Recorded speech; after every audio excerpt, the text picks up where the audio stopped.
Welcome everyone to the Holy Family podcast, and we're 6 feet apart, right? I think we're pretty good. Okay, let's lose the personal protective equipment.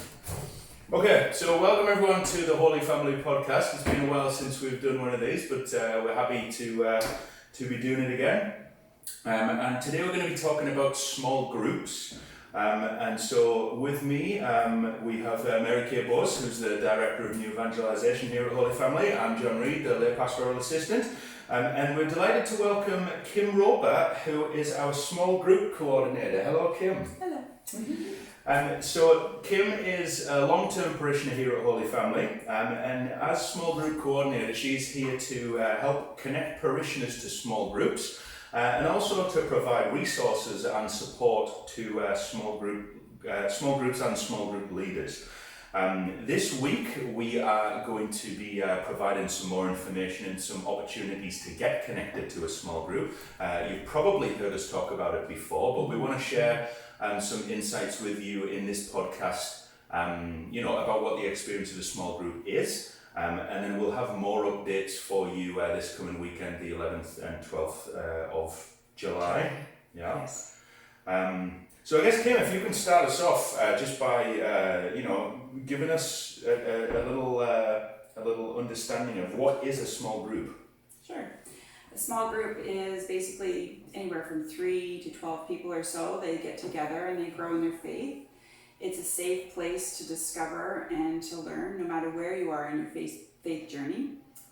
We meet about every week or 2 weeks, the groups usually do, depending on what they choose. And it usually runs for about an hour to an hour and a half. If you had asked me a little over a year ago what a small group was, I would have no idea what it was, because I've been, like John said, I've been here over 20 years, but I had no connection in the church at all. It was just I'd come once a week to a building and have mass, and then I'd leave. I didn't know anybody really. And then one day out of the blue, someone I was acquaintance, I guess you would say, said to me, "Something is telling me I need to invite you to my small group." And I'm like, okay. She said that was just a little over a year ago? Yeah, about when she approached me, it was a year and a half ago, and then it took me a while to build up my courage, because I thought, I don't know enough. I'm not strong enough in my faith to go participate in a group, but it doesn't matter where you are. You all have something to share. Wow. So I built up the courage and I went, and it was the best thing I did. My faith is growing, and the support this group has given me. I've gone through a lot of difficult times, and they are there for me 100%. They're there to pray for me. They're there to help me through difficult times, and I have lots of friends, but it's different when your friends have the same faith and belief that you do. They're amazing. So now when I come to Mass, it's not just an empty building. It's I have a connection here. It's like another home, and I have lots of friends and smiling faces. It feels good. Good. So what would you say would be the reasons you would encourage other people to join a small group? Well, probably they'll say, "I'm too busy, I don't have enough time." And that's the best reason of all to join. Life's crazy, but it gives you a chance every week to center yourself in your faith again and grow and just release. Sometimes I get so busy and I'm like, I can't go this week. And my kids are like, no, go. Because they know it brings me peace. Life's not meant to be lived alone, so why not get together with people who are like-minded and grow in your faith? Mm-hmm. Mm-hmm. Oh, thanks. Take us back to when you were first given the invitation. You said you were invited by an acquaintance, and then it took you, a bit of time to summon the courage to accept. How did you feel when you first got the invitation? Well, I was going to communion, and she kind of grabbed my arm and she kind of smiled at me, and I thought, And this is not someone who you know very well? No, I actually made mouth guards for her son years and years and years ago, and we'd see each other in Mass and kind of just say hi, but I didn't know her. Right. And then she came up to me at the end of Mass, and she wrote a number on a bulletin. She said, like I said, something's telling me and I'm thinking, well, something's telling you at Mass. Obviously, I can't say no, but and then I lost her number, and it kept kind of weighing on me. And I talked to Father Matt, and he's like, find the number. So I did. I went home that day and I found it. I opened my drawer and it was there, weirdly enough. Yes. But, so I finally went, and it was really good. Wow. Good. Wow. And now I'm doing this. And John, you've been in a small group for a while. Can you tell us a bit about Yeah. how yours goes? So I joined a small group actually a couple of years ago. Well, we formed a small group, so I lead this small group, and it's interesting because I became a part of this small group before I became an employee of the church, and for me, the most valuable thing about being a part of my own small group is that it forces me. Every week, some groups meet every 2 weeks, but we meet every week. It forces me every week to just totally leave everything on hold, like, take a step back from my life. Because, life is tough and it's, all consuming and if you, to be able to just kind of have a different perspective and have some space away from work and family and, and don't get me wrong, I love my family, love spending time with my family, I love my work as well. But like work, family responsibilities, it's not easy. And so to be able to take a step back once a week, to be forced to take a step back, and just engage in a conversation about some of the deeper principles of life and faith and, the journey, it's so refreshing. And, what happens time and time again is I'm reminded of the fact that, we are on this journey together, and, I am not this unique person with this unique set of challenges and stresses, and, we're all together, and we're not alone, we know that we're not alone because God's always with us, but we're also not alone because we're all in it together.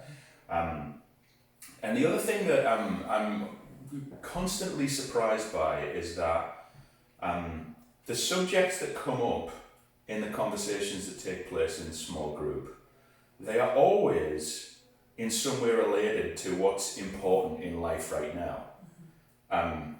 And it's not always immediate and obvious, right? And it's whether we are looking at a gospel reading or whether there is something else which is a topic of discussion, it always, magically seems to be exactly what I need to kind of make sense of what's going on in my life right now. And I just always leave feeling like, wow, I know that everything's going to be okay.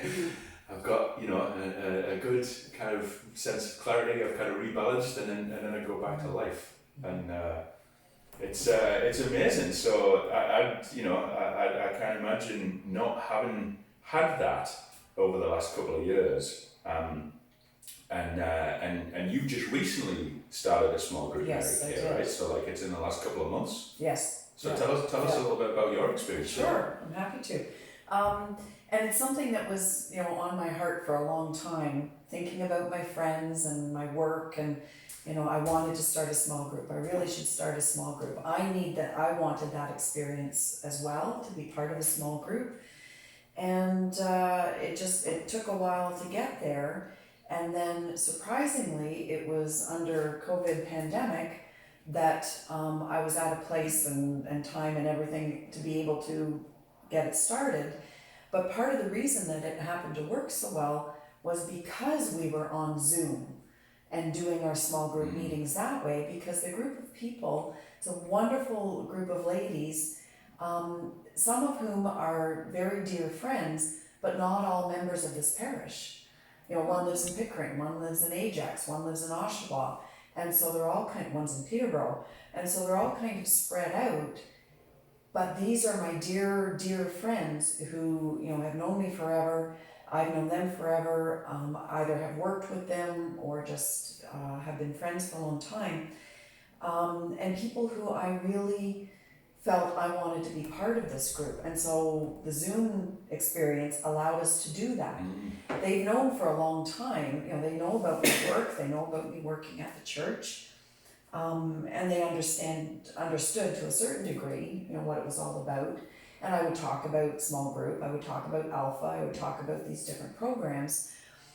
But sometimes with people not connected to the church especially, it's kind of, you just kind of drop it as, well, I'm doing this, and unless they ask, you don't really explain it. But to have the opportunity to invite them to a small group where the purpose, intent, and heart of coming together was to talk about faith has been amazing and actually surprising. Like what's coming from these people, many times I'm surprised that they have such deep thoughts and that they are so involved and present to their faith and their lives. So that's been really amazing. And it's been a place for us to encourage each other, to inspire each other. Once I had decided to start my small group, then I also sent the information to Kim so that it could be advertised on our parish website. And there are people from the parish who have joined as well. So it's a really mixed group of people, which I think is absolutely beautiful. It brings all those different experiences and dynamics to the group. And people are there when they can be. If something comes up, they're not there. We share a lot, but I think one of the best things about it is having these conversations about faith, focused on faith, in a way that grows our faith, but then also helps us think about how we bring that to our daily life. It's not just about being at church 1 hour on Sunday. It's about living a life of faith and stepping forward together to do that, and supporting each other in knowing that we're not alone, and that, oh yeah, so-and-so said that, so in this circumstance, I can say this, or I can try that, or this is how I can get through this situation. Yeah, actually, bringing it into, daily life is one of the most important aspects for me as well. It's not just a case of getting together for like an hour a week or whatever, and then it's like, okay, we've had our conversation, now we're done until next week. It really does feed into all of the different facets and dynamics and situations and relationships in life. Yes. It gives a certain guidance, or like guiding principles for me, I find. So Mary Kay, your group happened during COVID, as in came together during COVID. Yes. Before COVID, small groups were exclusively meeting in person, right? Like online or virtual small groups wasn't a thing. What's been the different ways that COVID has changed the small group culture here at Holy Family Care? Well, like you said, pretty quickly we got onto Zoom, which was nice. A learning curve for a lot of people, but it was quick. But I think the biggest thing is it made people realize how much they need the connection. People were lonely. We had a lot of people join small groups during the pandemic just because they needed that connection. And then even though it was on a computer screen or your phone, it was still a connection. And I think it also gave them hope, like in a hopeless situation, like you don't know, there's no end to this, like are we ever going to be able to go out and give someone a hug? Who knows still? But it gave us something positive in a negative situation. Right. I actually had just last week, I had my first small group meeting in person again. Nice. In the park. So we all brought a lawn chair. Yes. And we sat, just so everyone's kind of can be sure that we did it properly. We actually sat about 10 feet apart, just to be on the safe side, but it was great. But the experience of doing it online has been surprisingly. Yes. We weren't sure how well it was going to go. We said let's give this a try. But we found that because we already had existing relationships built, so that was good because we had that foundation. But then actually, we had during COVID we had 3 new members join our group, and so there was the group that had previously existed who had spent a long time meeting in person, but then the 3 new members, they integrated beautifully, and it wasn't in any way awkward. And just like you said, Mary Kay, some of the new members of the group might not have been able to to attend an in-person group. Yes, yeah. So one particular member of the group, he said that like once we start meeting in person, he doesn't think that it's going to be practical for him to join. So now I'm trying to think, well, when we start meeting in person, whatever that might be, maybe I'll just have a computer set up so he can zoom in and then we'll be in person. That's what our group's decided. Right. It's like even in Really? winter, like people Okay. don't like to drive, the weather's bad, or Right. something happens with the kids, Yes. and you're kind of stuck, so you don't get to go. But if it was on Zoom, so we think we might do both still, Yes, which is okay, nice. that's a good idea, because I've been thinking a lot about, all right, how am I going to transition out of this? When, like I said, I've got people that are in different cities. And while initially, when we launched small groups, part of it was the hospitality and fellowship when you come together, and that's missing when you're on Mhm. Zoom. I know that some groups that met in person, you know, they go to the effort to put things out, and people just wanted to be together and talk. It wasn't about the food, it wasn't about, you know, having a drink or something. It was about being together. And while that hospitality is a nice part of it, really the glue, the component is the fellowship Yeah. and the relationships that you build Mhm. together. So I think a blended format of people who can gather together and those that join by Zoom is probably the way it's going to go. Yeah. One thing that crossed my mind as well, I guess it's an observation, is that there's something about the small group setting and the environment, even on Zoom, that provides a space for those relationships and that kind of open, honest So vulnerability. vulnerability. Yes, yeah. And it's kind of it's intrigued me as to why, because since COVID we've obviously, just like most of the people in the world, we've been moving online, so we do a lot of Zoom meetings and and phone calls rather than in person, and I find that sometimes I found that discouraging because you don't get that personal connection. It's kind of good, but like it's nothing compared to the real thing of meeting in person. But there's something about the small group meetings where, although it is not the same as meeting in person, it's not really like that whole vulnerability and that space to be open and be completely trusting and just expressing yourself freely. That hasn't really diminished at all No, as a result of doing it on Zoom, and I find it interesting. no. Yeah. Well, and I know through other programs or opportunities that we've had online, not just small groups, but webinars or the Alpha course or whatever, it's surprising that the Holy Spirit is quite comfortable with the internet. Mhm. Yeah. And that you can be sitting in prayer with this group of people online, and it's just as powerful as if you were in person. So prayer is a big part of the small groups as well. But yes, the Holy Spirit is present and part of these small groups. I would absolutely say that. So hopefully that for those of you who are watching or listening, hopefully that gives you a bit of a taste, a bit of an insight as to the experience of small groups. And remember, we are going to be providing more information and opportunities to get connected this coming weekend on the 11th and 12th of July. If we can talk now a little bit about the practicalities of what a small group looks like, what different types of small groups there are. My small group is mixed age group, mixed gender.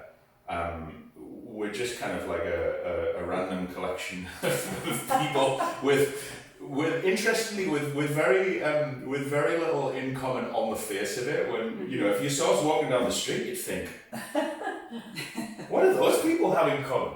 But it just works, right? Yeah. Mary Kate, yours is all ladies. All about my age, women, yes, yeah. Okay. Yeah. And Kim? We're women as well, about our age with kids. But we also have men's groups, we have seniors groups, we have Young adult. young adult, yes, intergenerational. We've recently started, through the pandemic, we've started a couple parenting groups, and it's on raising kids in faith, and it's done really well. They both finished their first section of 6 series, and they're both asking for more, which is good to Beautiful. hear. That's good. Because it takes a village, and it takes even more to raise them with strong faith. Yes, yeah. I heard recently of a group, not in our parish, but somewhere else. They really wanted to get a group of millennial men in this small group and brought them together. And their group leader was a 75-year-old sweet lady. And there was just something about it. I mean, you would never think, how is this going to work? But that's what worked and held them together, and it was beautiful. And sometimes, not all the time, I think I had one, and then she ended up staying in the same group. She was like, because she ended up liking it. You think, oh, this isn't for me, and maybe it's just not a good fit, like anything, right? And then just, if you join up, let me know. There's lots of other groups you can switch to if need be. But really, I had one lady who thought, and it was just strictly on the day and the time that she was going to switch. Okay. And then once she did a couple of classes, she said no, and she stayed because She went back, the okay. connection was Yes. like almost instant. So you might think, like John said, we're all over the place, but you'd be surprised. There's something that works, Yeah. yeah. And so can you tell us about where they can go? What do they do if anyone's interested? Yeah, well, one, if you think you want to start one on your own, you can do that too. All you need is a couple friends. Just go on the website and click on small groups. You can fill out a form. You can join other ones, or we'll be starting more as well. And if you do want to start your own, you can do it strictly with people you want, or we can bring other parishioners in, and we'll provide all the materials and help you in any way we can. Okay, and that's a good point on materials. They're all different. Some of the small groups do Lectio Divina, they do scripture reading and reflect on that. Some of them are video series. Are there any others? Oh, some have done a book. Some have done a book. Yeah. It's a little harder to do the book because of sharing the book, and Right. so we're not doing books right now. But Right, okay. but yeah, it's even online. I think you can Zoom the video. If the leader, if the host is playing the video, you can play it. So we have tons of videos, and then you go on Formed. There's lots of different series on Formed, which is great. So yeah, there's lots of different options. Okay. The parenting one is a red one. It's just Oh, you read it, an article or something. okay. And so they take turns reading, and then there's questions, and we weren't sure how that would work, but it's worked really well. Okay. Yeah. One of the things that I think it's important to clarify as well, though, is that the content, as we've been discussing, like whether it's a video series, whether you're studying, whether you're looking at the gospel for the upcoming weekend, or whether it's something you read, the content's important because it kind of sets the tone for the discussion. But it's actually it's very much secondary to the relationships and the natural conversations that just come about. It's like it's almost like the content is just to start the conversation. The group can choose a particular content, like the parenting one, that's a very specific angle, but other groups might choose something which is more related to a specific aspect of the faith or a specific aspect of life. But because we're all journeying together in real time, it's just more about the relationships. And over the 2 years that we've had our small group, there have been a couple of in fact, there's been more than a couple of times where we actually only spent like 20% of our time on the subject of the day, but there was something else that was happening right now in the lives of either one or more of the group members, and that's what that's what set the tone for the meeting. And you take the time for that. Yes. Right, and you support each other, and and it's not we've got to be careful. It's not group therapy or anything like that. But again, it's just journeying together, and the way that creates that space where you just can feel completely free to express yourself. There's one experience that comes to mind, which I think is a good. It's a good example of how how much trust is built in these spaces. I had this stupid experience where my mother-in-law actually someone tried to scam her, right? So these phone scams where somebody who is probably going through a hard time in life and who doesn't, have another way to, earn a living or whatever, they engage in this scam where they try to con people out of money or whatever. So this individual had called my mother-in-law pretending to be my son, who at the time was at university in Ottawa, and had said, "I'm in trouble, Granny. Can you please send me $2,000 and don't tell Mum and Dad?" So thankfully, my mother-in-law called me and explained. I tried to contact my son, who was at university in Ottawa, and I couldn't reach him. In the end, it turned out to be a total scam. My son had no idea, and he wasn't in danger at all. But for a brief period of time, I thought that my son's life was in danger. I was absolutely beside myself, and I got in the car and I drove to my mother-in-law's house. I was trying to, kind of figure out what's going on here. I was just about to get in the car and drive to Ottawa. Yeah. And then my son called me and he's like, "Oh, hey Dad, I'm just in the food court. What's going on? I've noticed you trying to call." So that was fine. So anyway, that was in the morning of the day that we had our small group meeting, and I went about the rest of my day just kind of doing all of what I needed to do, and I was kind of still a bit shaken up by it, but I was just trying to get on and do what I needed to do. And I remember that night I walked into my small group meeting, and one of the members of my group saw me walk in and immediately said, "Hi John, are you all right?" Yeah. They know. And my response was, "Yes, I'm all right." But as I said the words, "Yes, I'm all right," I actually burst into tears. Yeah. And I didn't even know that I was Holding that in. I was holding that in. Yeah. And I'd gone about my entire day, going about my business and doing, errands and whatever else, and I just kept on a brave face. Yes. But I needed to let that out, obviously, Yes. because I Yes. literally bawled for about 5 minutes.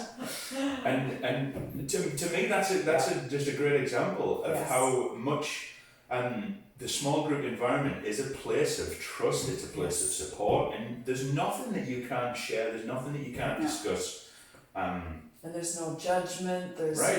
There's no gossip. no. Right. No.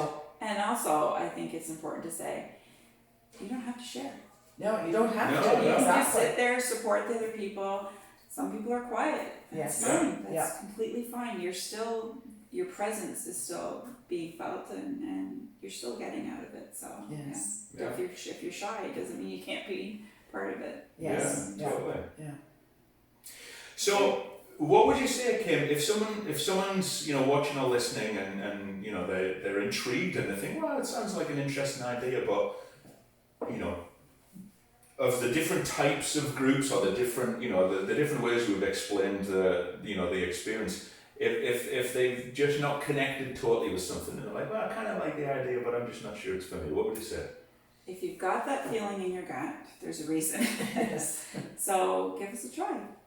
Go online. You can email me, and we can talk through it and see if there's a certain group or where you are. But I mean, an hour and a half.